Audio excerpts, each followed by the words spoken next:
The pace and scope of President Donald Trump's ambitious agenda is in the hands of the Supreme Court as the justices debate whether federal judges can issue sweeping injunctions to block his executive orders. That includes a ban on birthright citizenship. Fox's Rebecca Castor is at the Supreme Court with a recap of today's arguments.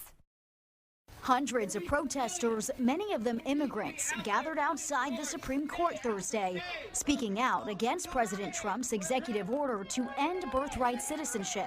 More than anything else, we believe that if you are in America, you are an American. Trump wants to deny citizenship to children born in the U.S. whose parents are here illegally.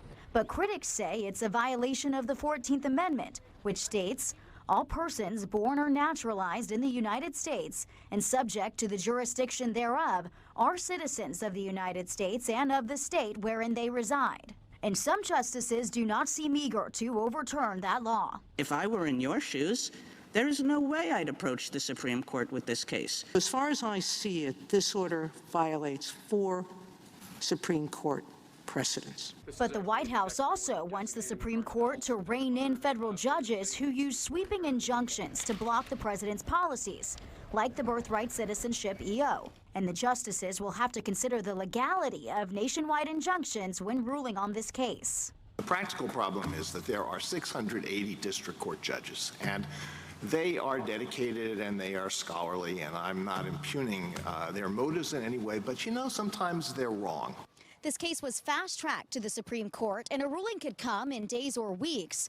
If the justices rule in President Trump's favor, many of his executive actions that are tied up in court may be allowed to take effect.